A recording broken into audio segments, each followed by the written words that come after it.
வரவங்க கிட்ட வந்து 10 ரூபா கொடுங்க 10 ரூபா கொடுங்க அப்படின்னு சொல்லி தான் அவங்க வந்து கேட்டுட்டு இருக்காங்க. அரசு முதியோர் காப்பகத்துக்கு கூட்டிட்டு போறோம், வரீங்களா? இந்த இடத்தை வந்து அரசு அதிகாரிகள் அடிக்கடி வந்து பார்த்திருந்தால் இவங்களுக்கு இப்படி இருக்குமா அப்படின்றது வந்து ஒரு கேள்விக்குறியா தான் இருக்குது. மகா மயெல்லாம் இருக்காருல்ல, உங்களை பார்க்கலையா? பார்க்க வர மாட்டாங்க. எப்படி இந்த முதுமை தாய் இப்படி இருக்கிறாங்க அப்படின்றது வந்து மனதை வந்து கலங்கடிக்குது. அவங்களுக்கு துணையா இருக்கிறது ஒரே ஒரு ஜீவன் உள்ள இருக்குது. இந்த வீடு எல்லாமே ரொம்ப அசுத்தமா இருக்குதுங்க. பாக்குறதுக்கு நெஞ்சை உரைய வைக்குது. அவங்களுக்கான உணவு அப்படின்றது பாத்தீங்கன்னா இந்த நீரா தான் இப்போதைக்கு இருக்குது. அதை குடிச்சுக்கிட்டு தான் அவங்க வாழ்ந்துட்டு இருக்காங்கன்றது மனதை கலங்கடிக்குது. இந்த இடத்தை வந்து அரசு அதிகாரிகள் அடிக்கடி வந்து பார்த்திருந்தால் இவங்களுக்கு இப்படி இருக்குமா அப்படின்றது வந்து ஒரு கேள்விக்குறியா தான் இருக்குது. டிரைபிள்ஸ் பீப்புள்ஸ் அவங்களுடைய நிலை இந்த இடத்துல எப்படி இருக்கு? கூமாப்பட்டி அப்படின்றது ஒன்னே ஒன்னு வலைதளத்துல வைரல் ஆனிச்சு.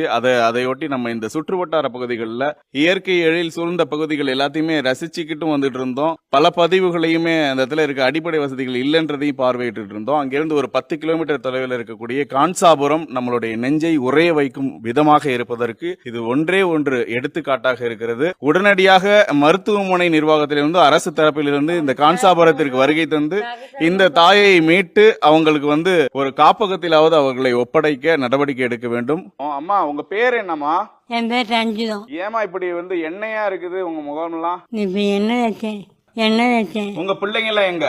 என் பிள்ளைலாம் அங்க இருக்கு. எங்க? புதுப்பிள்ளைக்காக. ஏன் உங்களை இப்படி விட்டுட்டு போயிட்டாங்க?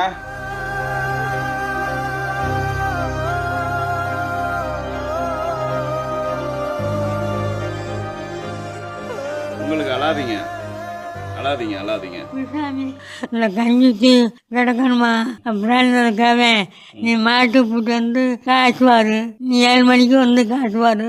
சாப்பிட்டீங்களா? சாப்பிட்டேன். என்ன சாப்பிட்டீங்க? சோறு எதுங்க காசு கூட நான் கிடைக்க மாட்டேங்க. இவங்களை தொடர்ந்து சந்திக்கிறதுக்கு நம்மளால ரொம்ப முடியல. வரவங்க கிட்ட வந்து 10 ரூபா கொடுங்க 10 ரூபா கொடுங்க அப்படின்னு சொல்லி தான் அவங்க வந்து கேட்டுட்டு இருக்காங்க. இது வந்து கண்டிப்பா இருக்கிற இந்த மலை கிராம மக்களுடைய சூழ்நிலையை வெட்ட வெளிச்சப்படுத்தக்கூடிய ஒரு நிகழ்வா இருக்குதுங்க. அரசு முதியோர் காப்பகத்துக்கு கூட்டிட்டு போறோம், வரீங்களா? இந்த இடத்த விட்டு வர மாட்டீங்களா? இதை விட்டு இங்கேயும் ஆகணும், இங்கேயும் பிறக்கணும். வெள்ளம் இங்கே காப்பியை கண்டுபிடிச்சு உருமாறாது. சரி, அரசாங்கத்துல இங்க எதுவும் வந்து உங்களை வந்து பார்த்து உணவெல்லாம் தரலையா? என்னமும் கொடுப்பாங்களா? என்னமும் தரமாட்டாங்களா? என்னவும் இருப்பாங்க. இப்ப யார் வந்து கேட்க முடியல. கால் வர மாட்டேன், கை வர மாட்டேன். நான் கண்டாய் பண்ணே ஆடினே என்னன்னு கேட்கணும். ஆடினே நீங்க உடனே கட்டையும் காட்ட வேண்டியா? அது என்னன்னு கேட்க மாட்டாங்களே. சரி